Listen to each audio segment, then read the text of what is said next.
Hey friends, welcome to One Flight Down. Welcome to the Terry Isle Tasting Lounge. Today we are checking out a beer from the Fairweather Brewing Company. This is an IPA called Pirate Smile.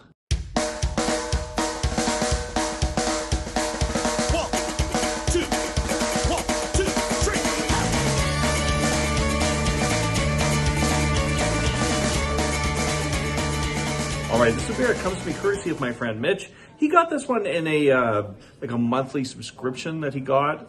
It's like a gift, I think, at Christmas or something like that. But IPAs haven't been agreeing with him lately. He's like, you know what, you're my IPA guy. He's been supplying with the IPAs that he's getting in this gift package. So I totally appreciate that I'm your guy that you turn to, Mitch, to help you out with your IPAs.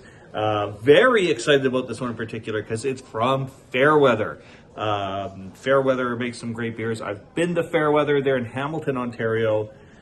Great place, great people there. I remember the first time I went there, it was a weekend of hitting breweries. I think that particular trip, we hit about 15 breweries in 3 days. And this was the last day. And, I was just getting kind of tired and kind of, I thought, what, we're not going to do a video in every single place. This one, we're just going to sip our beers and relax. And I tried this beer. It was a banana beer. And it blew my mind. I've got to do a review. But it was so loud in there. It was just packed. I think it was like a Saturday or Sunday afternoon. Lots of people in there. And the great folks who work there said, just come on into the back and let me just hang out in the back where the magic happens. In the brewery proper and do my review there. So I've always thought they were really, really cool for letting me do that. And I've always been a big fan of their beers. I know I've had a few others. Drew from Beer for Breakfast, Facts for Snacks. He's often sent me beers from Fairweather. He says if he sees a Fairweather beer, he always thinks of me and sends me one. And I know he's recently been turned on to their stuff himself. But this is not one I've tried. So this is called Pirate Smile. Pirate Smile IPA. It's a West Coast inspired IPA, clean and dry, with a punchy blend of old school and modern hops. It doesn't say exactly what those old school and modern hops are. So I have no idea what the actual hops are in there. A mixture of old school and new. We'll take their word for it. 6.4% alcohol and packaged on December 23rd, 2025. So this falls into that, that's like what? I'm recording this on St. Patrick's Day. So, this is like less than 3 months. I was once told the optimal window for IPAs is like 6 months before they start losing their flavor. So right in that window, in the even fresher end of that window. So this is gonna be fresh and good. Let's get into it. Pour this into my glass and see what we have. So as I said, it's a West Coast inspired IPA.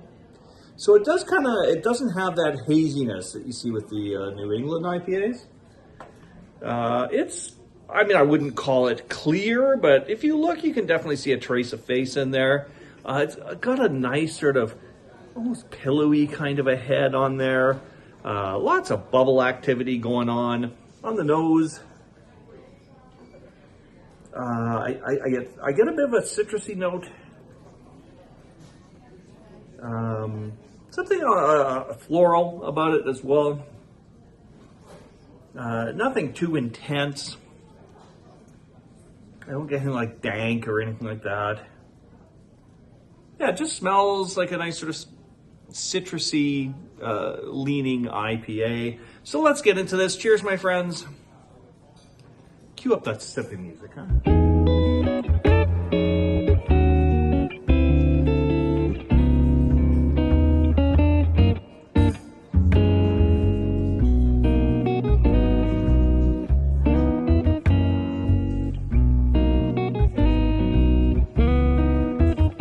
There's a journey with this one.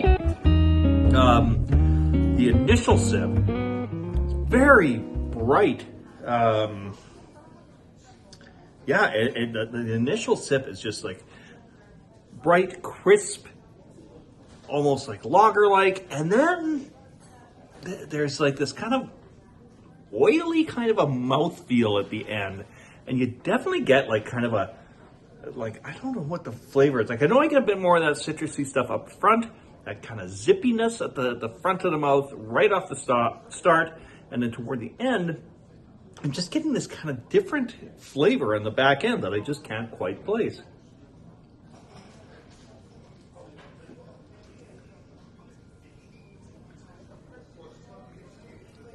And see, even that time, I'm getting more of that citrusy note kind of following through there.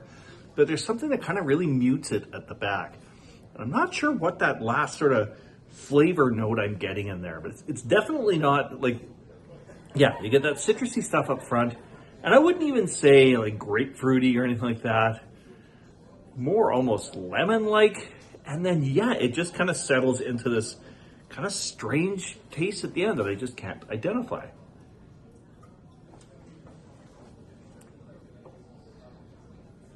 I don't get any like pininess or anything like that you often get with like a West Coast style IPA. It says West Coast inspired, so it's not a true West Coast. But yeah, there's something about that odd taste in the back. I just can't quite put my finger on how to describe that.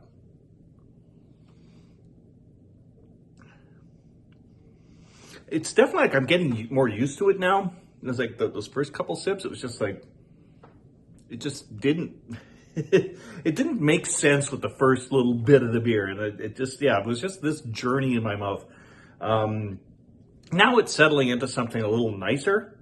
There's still a bit of something at the back end that kind of mutes that citrusy note that you get up at the front. But overall, it's not bad. It's not my favorite thing I've ever had from Fairweather, but it's decent enough. I mean, if you've never had anything of theirs and you like an IPA, go out there and try it for sure. But I've definitely had better stuff from them. But overall, not too bad. Thank you very much, Mitch, for getting this one to me. And the rest of you, thanks so much for dropping by the Terry Isle Tasting Lounge. We'll see you all again real soon. Cheers, my friends. Again, I'm tired and I need to go home.